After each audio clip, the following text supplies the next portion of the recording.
35-year-old female who is a homemaker presents with complaints of overnight weakness of all four limbs, recovered within 1 to 2 days. History of 5 similar episodes in the past. No similar family history. No relevant treatment history. Analyzing the history, we have a young female who presented with weakness, quadriparesis, or sudden onset quadriparesis, which recurred within 1 to 2 days. She also has similar complaints, similar episodes in the past. So first, I would like to consider the any metabolic causes of episodic weakness. Most common would be a hypoglycemia, hyponatremia, hypokalemia. Then TAA usually not all four limbs may not be affected in TAA. Then endocrine abnormalities like hypothyroidism, hyperthyroidism, Cushing syndrome, Conn's, primary hyperaldosteronism, all these can present with weakness. Then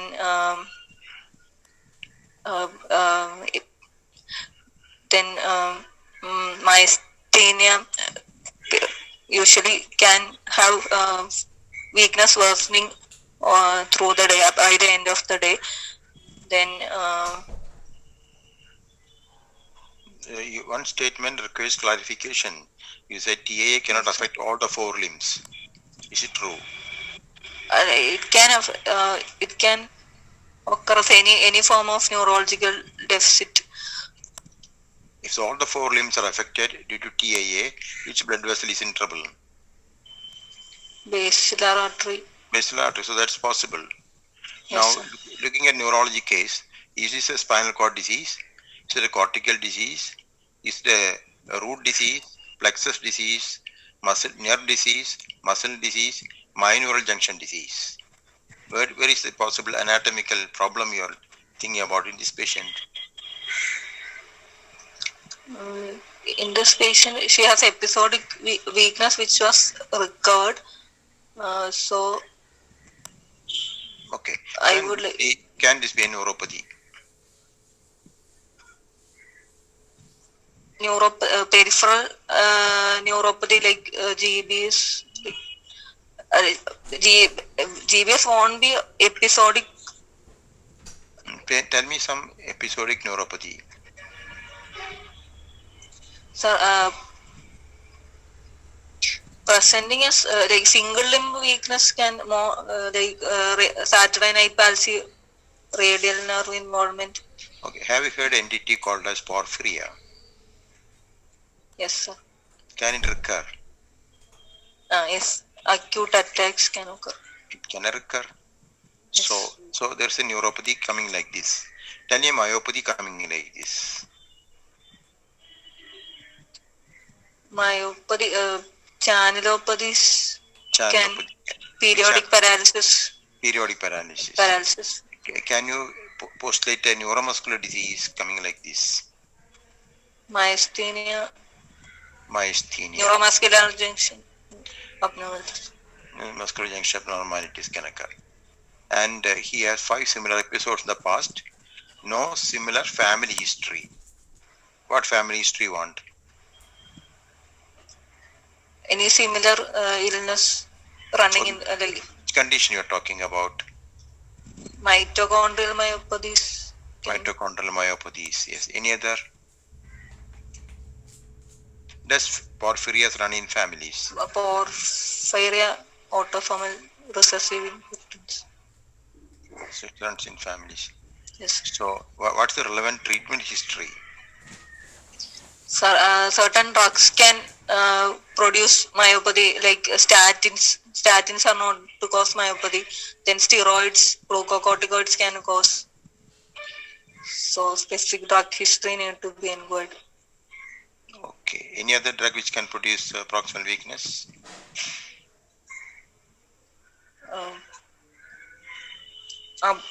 drugs like amphetamine, cocaine.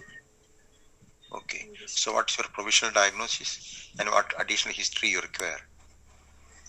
Provisional diagnosis, periodic, episodic weakness, periodic paralysis, probably. What Uh, additional history you want? Additional history,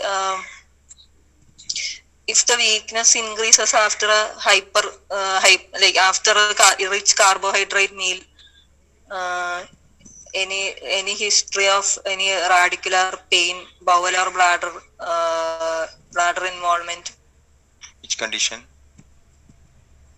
like demyelinating, spinal cord involvement, any demyelinating lesions. So you think myelopathy? Yes. Myelopathy. Anything else you want? Whether weakness worsening by the end of the day to rule out myasthenia. Myasthenia. That's quick. Okay. Anything else you want? Any cranial nerve symptoms, visual symptoms, Which condition you're talking about? multiple sclerosis. Which symptom you are talking about? Any painful loss of vision, loss of color vision. Any other?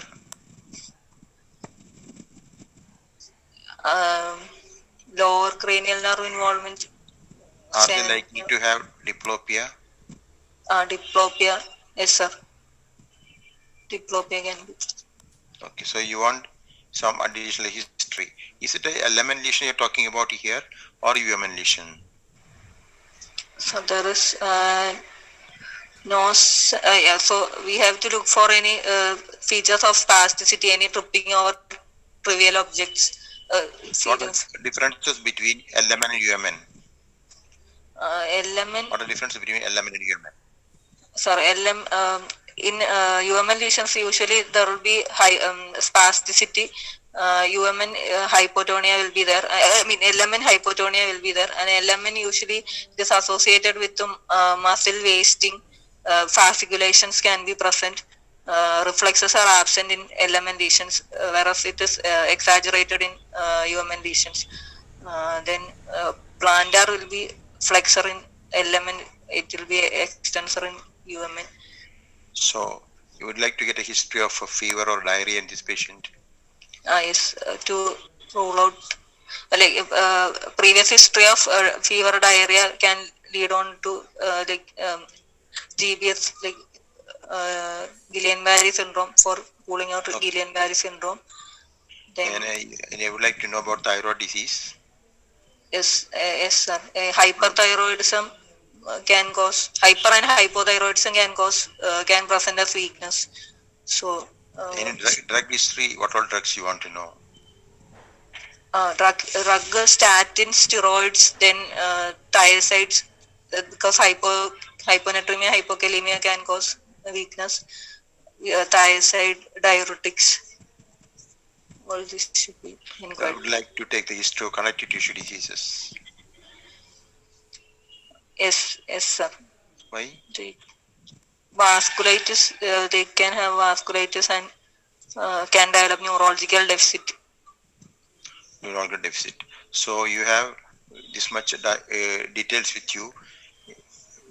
You said about the Guillain-Barré syndrome. Which muscles are affected in Guillain-Barré syndrome? Mostly proximal muscle. Patient will have proximal muscle weakness. And you said about periodic paralysis. Which muscles are commonly affected? Proximal muscles. Both conditions. And you said steroid and the statins. Which muscles all are proximal muscle involvement, sir. Can you name one distal myopathy?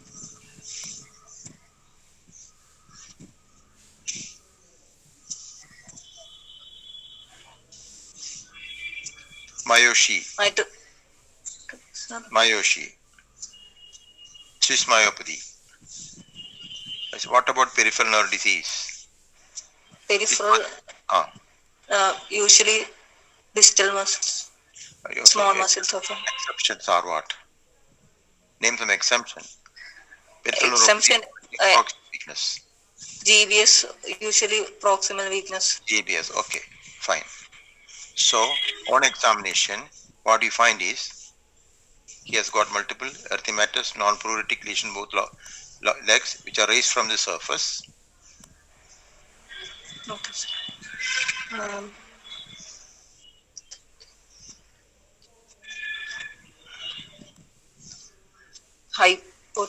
Multiple erythematous non-pruritic lesions are there on both legs.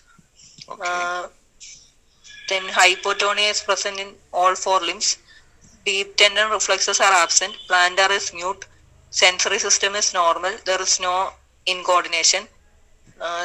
So the findings are suggestive of a element type of weakness, and along with that, he is also having skin lesions in the form of non-pruritic erythematous lesion on both what legs. do you expect to find in muscle disease as far as the reflex are concerned? Reflexes in muscle disease, in early stages, reflexes are preserved. Towards the later stages, the patient can have absent reflexes. Why? Due to wasting. Fibrosis and contracture. Okay, sir. So reflexes are retained here. Yes. Or absent in this patient. They are. They are absent in here. Absent here. So what are the chances of being a myopathy in this case? Myopathy chances are less. And sensations are normal. What do you make out of that? What happens to reflexes in Guillain-Barré syndrome? Guillain-Barré syndrome, there will be absent reflexes. And sensory system? Patient can have sensory symptoms, but on examination they may not have any sensory. What happens to coordination in Guillain-Barré syndrome?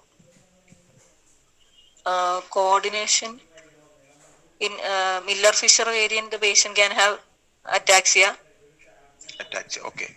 So this patient has got acute flaccid paraplegia or quadriplegia. Yes. What's your differential diagnosis here?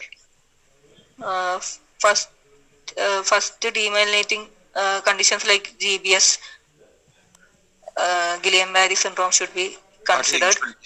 What's the usual history in those patients? Usually patient will sometimes patient will give history of fever and loose stools 2 weeks prior to the onset of weakness, or history of any vaccination. Then patient will have a proximal muscle pattern of weakness with typically ascending type of weakness will be there. Will there be any sensory complaint? They'll have sensory complaints will be there, but on examination they may not have sensory findings. Bowel bladder involvement is not seen usually in Guillain-Barré syndrome. What other differential diagnosis do you have?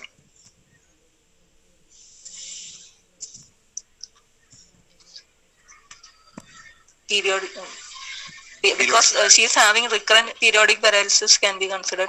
Any other differential diagnosis you will consider? Okay. Would you consider inflammatory myositis? Polymyositis? Yes. Episode recovering within 2 days is not a feature of inflammatory myositis. CIDP, chronic history, they will have more of a chronic history. In the background of polyneuropathy, what is chronic? 6 weeks. More than 4 weeks is called as chronic. Yes. Below that, you call it as GBS. Yes, can snake bite present like this? Yes, sir. Neurotoxic bites from cobra can present with. What about Lyme disease? Lyme's disease also can have.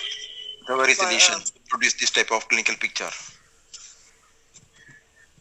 Peripheral nerves. Radicals and peripheral nerves. Peripheral nerves. Porphyria? Same. Yes. So we have a couple of differential diagnoses. So what investigations you plan? Sir, apart from the routine investigation. No routine. Yes, sir. We don't have routine investigation. We have to investigate according to symptom of the patient, sign of the patient, and provisional diagnosis. Nothing called routine. There is no blanket set of investigations. We are practicing clinical medicine. So Yes. we have something in mind, you prove it or disprove it, that's all. Okay, sir. Hemogram with ESR, blood glucose, sodium, potassium, then TSH, thyroid function test can be looked Thyroid function test in this into. patient is normal, and rest of things are given to you. CBC, hemoglobin is 12.4, total count 7,200, platelet is 3.5 lakhs. All CBC is within normal limits. Creatinine is 0.9, LFT is normal. Potassium is 1.9, sodium is 134. So the patient is having hypokalemia. But normal So potassium, patient but normal serum potassium 3.5 to 4.5, 3.5 to 4.5 milliequivalent. to 5. Okay. So what do you want to do next? For this patient, on treatment aspect, potassium correction should be given. Oral or IV correction can be given. How do you give IV correction?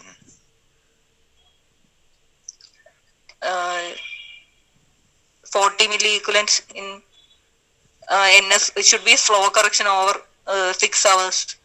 Usually should be given. In normal saline, not in glucose. Yes. Any other investigation you want? Treatment you are giving? Any other investigation you want? Sir, we should also check for the magnesium levels because refractory hypokalemia can be seen in hypomagnesemia also. So in order to correct the magnesium levels, we can check for magnesium also. Tell me one scenario where both magnesium and potassium is low. Sir, in diuretic induced causes, there can be all electrolytes can be low. Okay, that's fine. So what is the relationship between potassium and magnesium? Hypomagnesemia can result in hypokalemia. That's fine. Okay. Any other investigation you want in this case? Then specific investigations, if we no family history. Thyroid function Yes. normal. No family history. No family history. For porphyria, urine. Urine porphyrin is Porphyria. negative. Then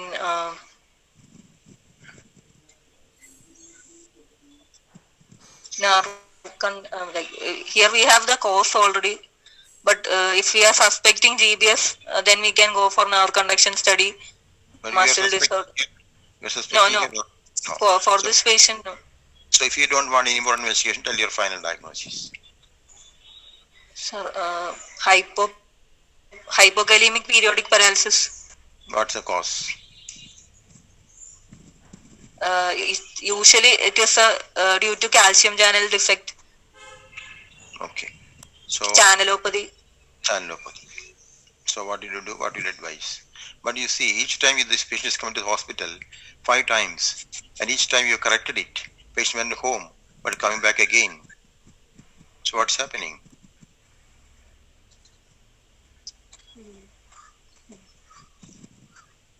The intern, by mistake, sent some investigation which were not ordered by you, but the results are here. What do you make out of that? pH is 6.9. No, albumin is 3. Albumin is 3.6. Globulin is 7.2.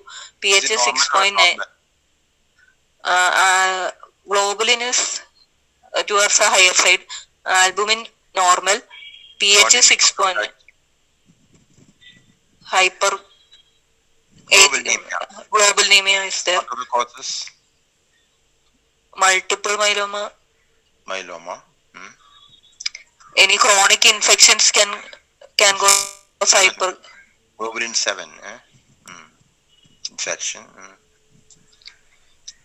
Plasma cell dyscrasias in general. Okay. Plasma cell dyscrasia. Okay. Go ahead. pH is 6.9. What normal Urine pH? 7.35 to 7.45. So the patient is having acidosis. Acidosis. Urine pH is 8. Normal ABG anion. Normal pH is how much? usually it's acidic. So it should be acidic. So it is a alkaline pH here. Yes, sir. The next investigation is, ABG anion gap is 11. what is anion gap? It is the difference between sodium plus potassium minus chloride plus bicarbonate. Difference unmeasured anions. Measure of unmeasured. What are those unmeasured anions? Phosphate. Phosphate and sulfate. Yes. That's okay. So what is the diagnosis now? So, renal tubular acidosis can present with hypokalemia. Why do you say renal acidosis? Points in pH is low. Low pH. The patient's blood is acidemic. Acidemic. Yes, And sir. normal anion gap.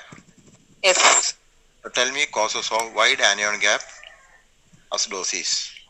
So acidosis classified into two: normal anion gap and wide anion gap. What are the cause of wide anion gap? For wide anion gap is seen in lactic acidosis, then diabetic ketoacidosis, poisoning with salicylic acid. Yes, three things you said. You did not say methanol. You didn't say Methanol. You didn't say renal Yes, sir. failure, uremia. Then Yes. you didn't say sepsis, infections. No, you didn't Yes. say formaldehyde poisoning. So what's the mnemonic you have got is wide anion gap? Any mnemonic you got? Mud piles, methanol, Okay, sir. uremia, diabetes, Yes. etc. What are the causes of normal anion gap acidosis?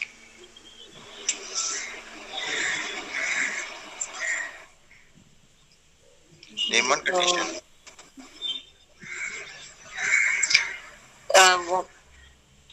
GA losses. Renal tubular acidosis is the commonest Renal cause. tubular acidosis. Yes, sir. Second common Renal cause tubular. is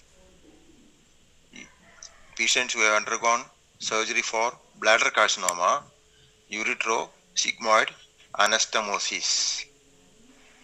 Yes. Then of course recognition. So you have got this much now. What's your final diagnosis?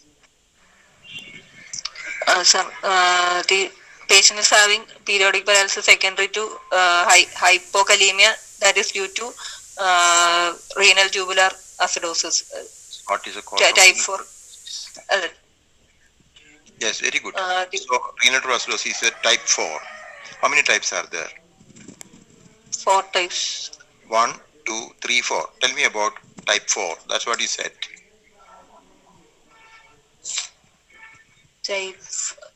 Type 4 is usually associated with hyperkalemia.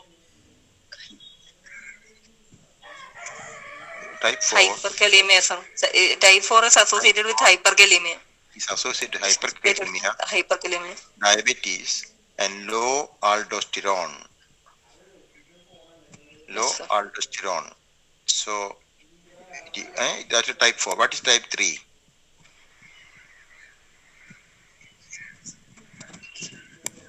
There's nothing called type 3 now. We have only type 1 and type 2. What's type 1? Proximal tubular defect, and in that hypokalemia is usually seen. So type 1 is distal Okay, sir. tubular acidosis, and type 2 is proximal tubular acidosis. Acidosis. So proximal is 2, distal is type 1. 1. Yes, sir. So what's the cause for this renal tubular acidosis in this case? The plasma cell dyscrasia, probably. What other causes you know of?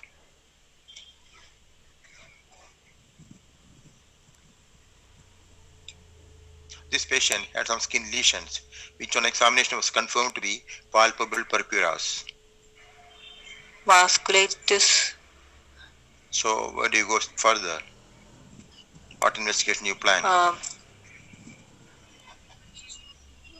What symptoms you First, talk to the patient now? patient, if whether the patient is having any abdominal pain, hematuria, Which condition you're talking about? shown HSP. Inoxaparin purpura. Producing renal tuberculosis, unlikely. It produces hematuria. It is related to IgA. It can produce renal involvement. Any other? Uh, Okay. What's the commonest cause of renal tubular acidosis in India?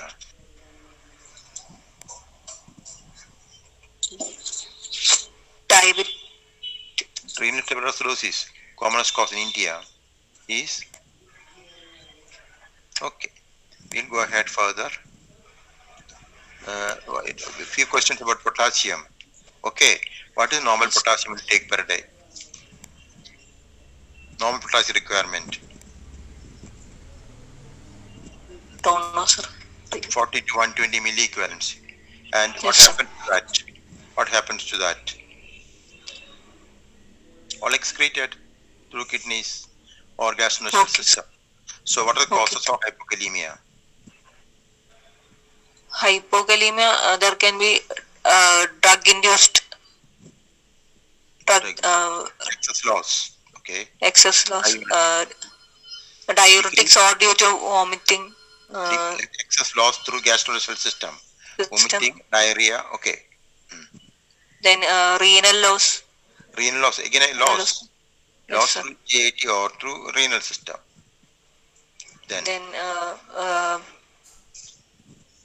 decreased intake.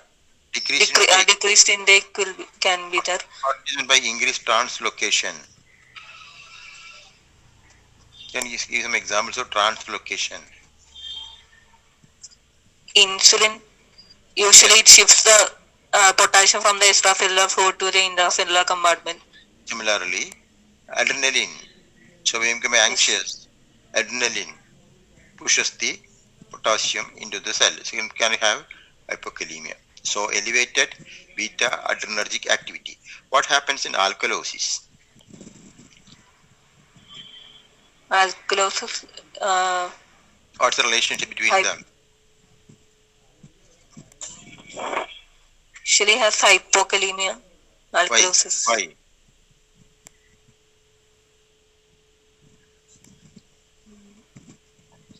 Because in alkalosis, hydrogen inside the cell comes out in exchange for potassium, which goes into the cell. Okay, sir. Okay, so you got the idea now why Yes. hypokalemia, when you replace potassium, you don't give in glucose because it will push the potassium into the cell again, it will become bad. So IV Okay, sir. potassium is given with the saline, not with glucose. Okay, sir. How much potassium is excreted per day normally? If you examine urine and say there's excess loss of potassium, how much it should be? More than 40, and when you say less, it should be less than 20. 20 to Okay. 40 normal range. Okay. What are the clinical features of hypokalemia? Clinical features: patient can have muscle weakness, then paralytic ileus. So they have hypotonia. So examination motor system, tone first is gone. Weakness, loss of power, areflexia. Yes. And then you had paralytic ileus. And paralytic ileus produces vomiting, distension. Problems continue. Yes. And classical ECG changes will be there in the ECG. What are they? ECG, there can be QT prolongation. Then patient can have U waves, characteristic U waves in the ECG. Then ST and T wave changes, global ST and ST depression, T inversions may be there. Then T wave becomes flattened. flattened. U wave appear and QT gets Yes. prolonged. At what Yes. potassium level the U wave appears?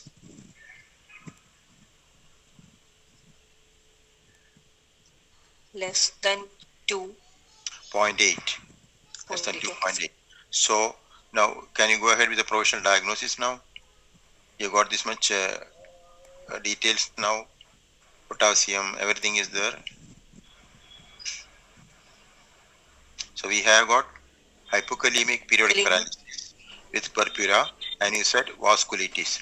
The commonest Yes, cause sir. of renal tubular acidosis in our Jog. country is Sjogren syndrome. So what all questions you want to ask? Sjogren syndrome, whether there is any gritty feeling of eyes, absent, dry mouth, um, Raynaud's phenomenon. Second, dyspareunia. Secretions are lost everywhere. Yes. And they come with a very bad caries tooth. That's a very characteristic characteristic appearance, dry mouth with all the teeth gone. Okay, sir. It's a loss of secretion, so that's a hallmark. Exocrine secretions. Yes. So other than exocrine, what other structures can be affected? A patient can have cardiac abnormalities, They come. heart blocks. Okay. So how do you make a diagnosis of hypokalemic periodic paralysis?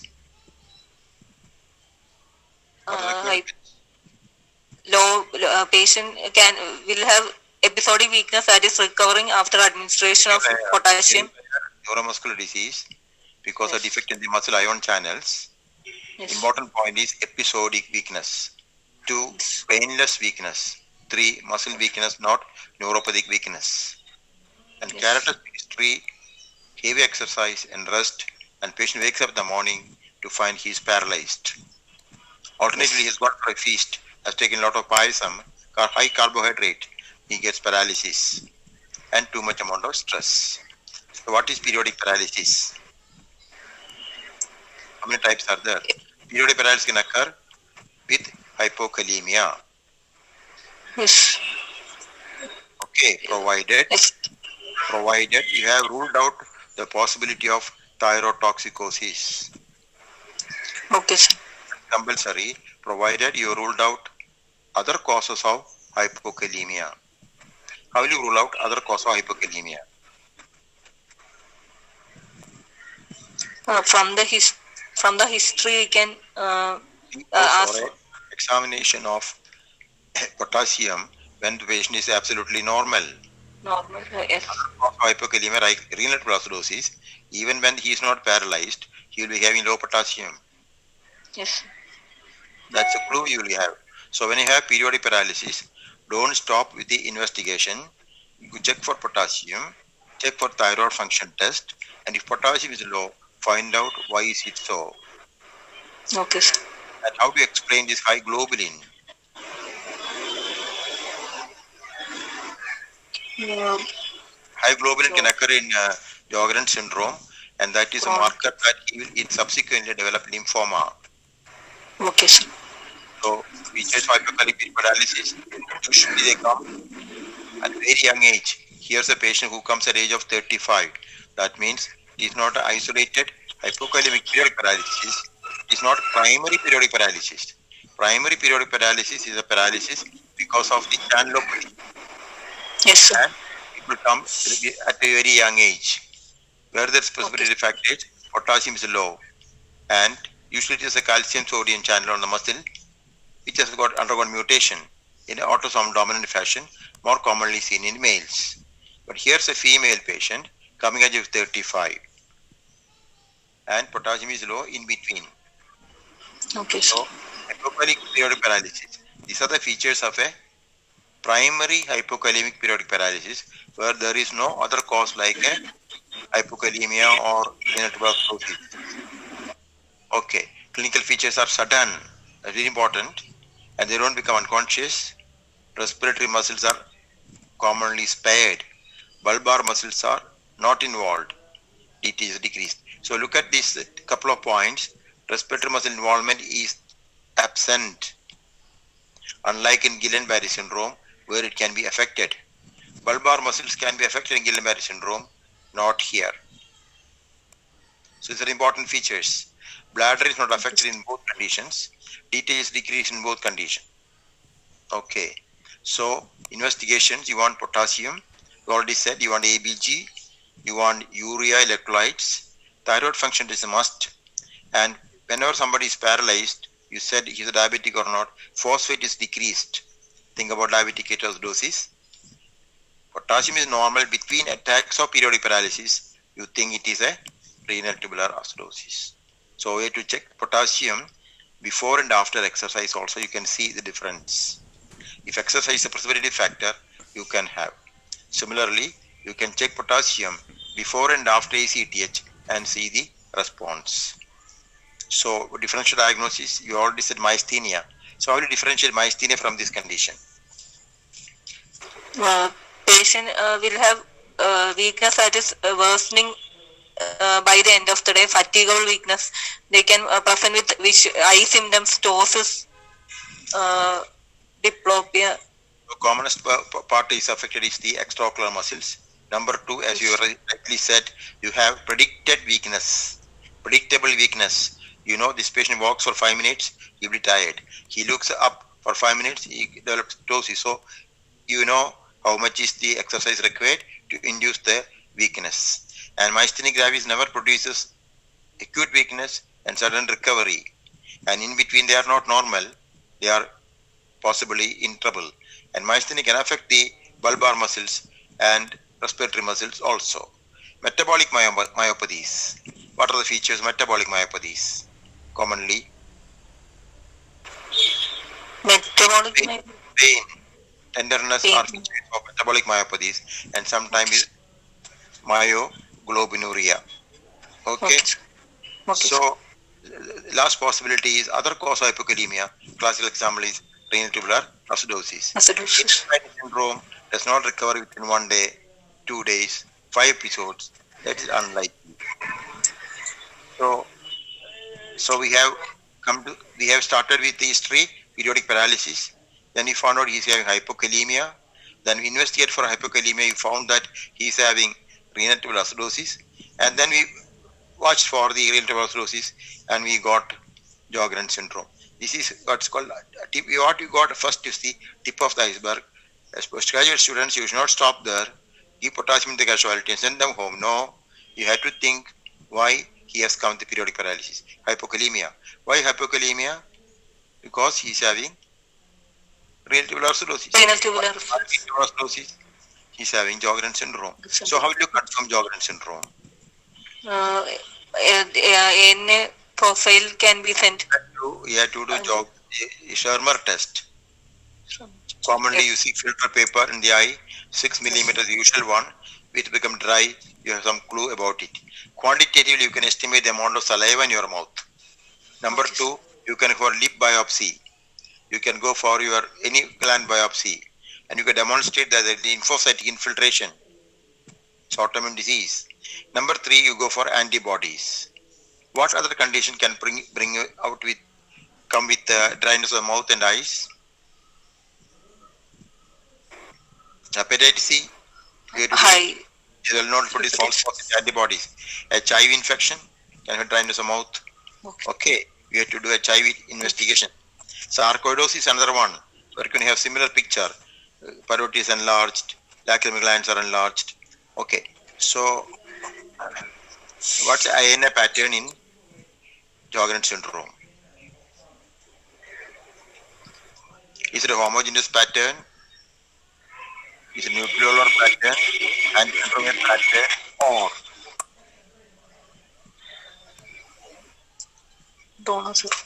Peckel pattern?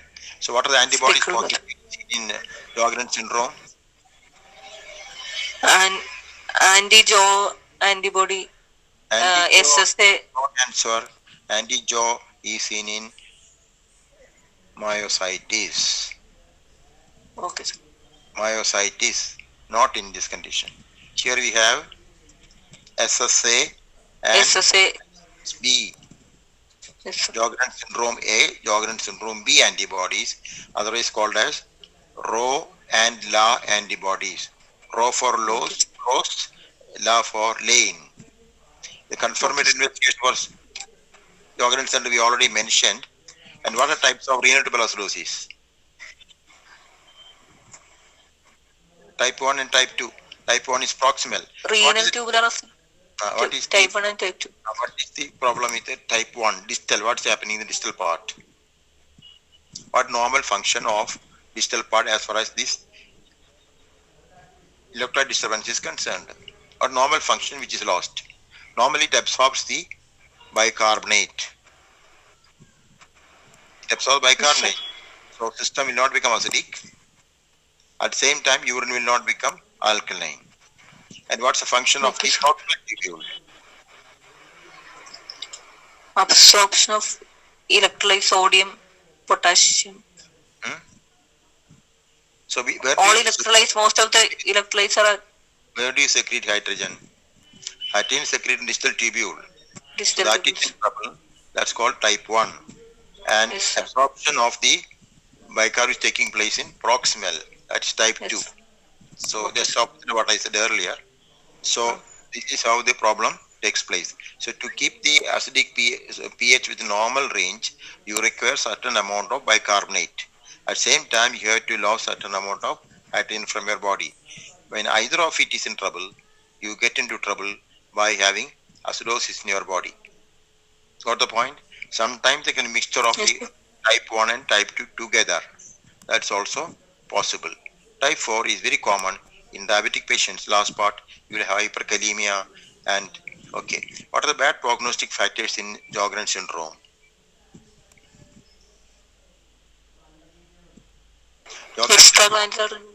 Hyperglobulinemia are candidates, they will go for lymphoma. Sjogren syndrome with very low C4. Sjogren syndrome, go for lymphoma. People with huge glands, gland means salivary glands, again go for lymphoma. So these patients who are having hyperglobulinemia, C4 lowering, and organomegaly of this type, you have to, whenever they come for follow-up, check whether they are developing lymphoma. Keep a close eye. Tell me a few extraglandular manifestations of Sjogren syndrome. When we say Sjogren, we also say dryness. No, it is affecting all parts of the body. Namely, what other parts of the body affected? Sir, skin manifestations can be present. Then vascular vascularity you mentioned, yes. Patient can have pulmonary manifestation. ILD, patient can develop ILD. What type of interstitial lung disease they have? Usual interstitial pneumonia. Pneumonia they can have. Yes. What else they can have? Nervous system, what can they have? Peripheral neuropathy, multiple cranial nerve paralysis. Which type of peripheral neuropathy have? They got neuronopathy. What is neuronopathy? Yes, any idea? Ganglion is affected. Predominantly the upper limb. And what is involved in the kidney? Patient can have glomerulonephritis. Tubulointerstitial nephritis and involvement of the tubules producing renal tubular acidosis. Yes. What else they can have? They can have vasculitis. So depending upon the organ involvement, the treatment of the extraglandular manifestation will be variable. Some patients you may give only hydroxychloroquine. Some other patients you may give methotrexate. Few others will be forced to give rituximab. So how do you differentiate primary from secondary Sjogren syndrome?